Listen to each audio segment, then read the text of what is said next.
मुसीबत यह है कि पाकिस्तान के अंदर कोई कॉन्सिक्वेंसेस का निज़ाम मौजूद ही नहीं है, चाहे वो इंडिविजुअल लेवल पे हो, चाहे कलेक्टिव लेवल पे हो। बुनियादी तौर पे सजाओं का मकसद ये नहीं है कि शरीयत ने ये तय किया हुआ है कि लोगों के हाथ काटे, लोगों के गले काटे, या रियासत ने ये तय नहीं किया है कि वो लोगों को सजाएं देती फिरे। सजा का जो तस्वुर है वो इस बुनियाद पे है ताकि लोग अपनी हद में रहें और अपनी हद से बाहर ना जाएं। फर्ज करें हम किसी ऐसी सोसाइटी में रहते हैं जहां पे सारे नफ्सियाती मरीज, दरिंदे, रेपिस्ट और मर्डरर रहते हों, तो क्या आप समझते हैं कि उनको आप 10 साल कैद मशक्कत की सजा से उनकी आदत छुड़वा सकते हैं, उनको एहसास दिला सकते हैं कि आप इस जुर्म से बाज रहें? इस वक्त सोसाइटी में ये जो कैफियत है, कराची के हवाले से वो 5 साल बच्ची के जो इंसिडेंट है उसमें उसका पड़ोसी इन्वॉल्व था, जो मेरी अभी तक मालूमात है। तो कहने का मकसद ये, क्या उसका पड़ोसी सलाम दुआ नहीं करता होगा उसके साथ? क्या उसका पड़ोसी रोज की बुनियाद पे उसके साथ मस्जिद में उसकी मुलाकात नहीं होती होगी? कहने का मकसद ये, हमें ये बात एस्टेब्लिश करनी चाहिए, ये समझनी चाहिए कि हमारे पास दरिंदों का अफराद है, और इन दरिंदों के अफराद से निमटने का कोई ऐसा तरीका मेरा तो नहीं ख्याल कि आईने पाकिस्तान ने कोई ऐसी चीज मना कर रखी हो। स्पिरिट वही है कि इस माशरे में से जराइम कम से कम हो। तो जराइम कम से कम करने के लिए आप लोगों में अगर दरिंदे बढ़ गए तो उनको दरिंदगी के साथ डील किया जाए, पहली बात। दूसरी बात ये कि मैं समझता हूं कि आसिफ साहब ने एक अहम चीज की तरफ तवज्जो दिलाई। मैंने 2012 में वेपन लाइसेंस के लिए अप्लाई किया था। मैं उस्ताद हूं और इस लाइसेंसिंग की तरफ जाने की कुछ वजूहात थी। अब जब मैंने उसका तरीक़ाकार देखा, जहां पे सड़क पे बैठे हुए ओथ कमिश्नर से मुझे उसका फॉर्म मिला, उस पे गवाह, और उसके वो 3 पेजेस का फॉर्म था, उसके अंदर बहुत सारे पैरामीटर थे जो मैंने फिल करने थे, वो मैंने फिल किए। फिर उसके बाद मुझे जाना था, मतलब उसको अटेस्ट करना था, फिर उसके बाद डिप्टी कमिश्नर के ऑफिस में मैंने उसको जमा करना था। एक पूरा प्रोसीजर था। बहरहाल इन दी एंड मुझे लाइसेंस नहीं मिला, और लाइसेंस इस वजह से नहीं मिला क्योंकि मैं उस्ताद हूं, मैं शरीफ आदमी हूं, मेरे पास रिश्वत देने के काम कायल नहीं हूं।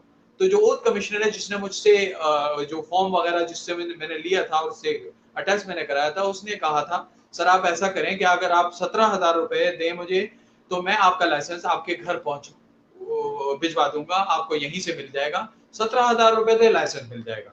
कहने का मकसद ये है कि अगर मैं ये समझता हूं कि मेरे अपनी हिफाजत के लिए लाइसेंस जरूरी है, याद रखिए पाकिस्तान में जितने भी क्राइम्स होते हैं, नॉन क्राइम्स, उसमें से 70-80% अनलाइसेंस वेपन से किए जाते हैं।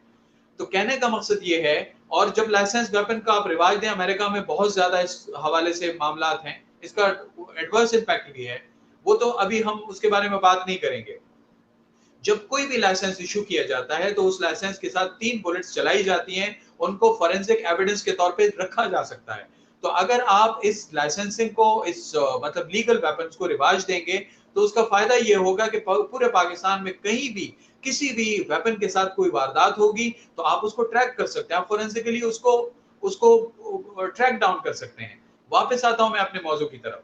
देखें, मैं अभी पिछले दिनों सऊदी अरब में, आपको पता है कि महमूद फयाज साहब भी रहे हैं और सारे गेस्ट मेरे मौजूद रहे हैं वहां पे। पैसेंजर सीट के नीचे फायर एक्सटिंग्विशर मौजूद होता है हर व्हीकल में।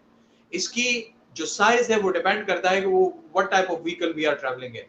तो कहने का मकसद ये, मैं समझता हूं कि इतनी महंगी गाड़ी जब पाकिस्तान में लोग खरीदते हैं, तो गाड़ी बनाने वाली फैक्ट्रीज, कंपनीज, असेंबलिंग प्लांट्स को ये मेक श्योर करना चाहिए कि जिस तरह से वो इंटरनेशनल स्टैंडर्ड प्रोसीजर्स के हिसाब से, हेल्थ एंड सेफ्टी के हिसाब से फायर एक्सटिंग्विशर रखते हैं पैसेंजर फ्रंट सीट के थोड़ा सा नीचे, तो वो मेक श्योर करें कि उन्होंने एक वेपन के लिए एक स्लॉट रखा हुआ हो जो ड्राइवर उसको बवक्त जरूरत ऑपरेट कर सके, और इसको एज अ कंपल्जन रखा जाए। लाइसेंस वेपन हो, वो उसकी गाड़ी की जो डिलीवरी है उसके साथ ही इशू हो जाए। ये कोई मुश्किल काम नहीं है। आपने लोगों को इतने बड़े सफाक किस्म के मुजरिमों के रहमो करम पे छोड़ दिया है। आप लाइसेंस सिंध में 3 साल की पाबंदी के बाद मेरा ख्याल है रिसेंटली इस पे पाबंदी उठी है।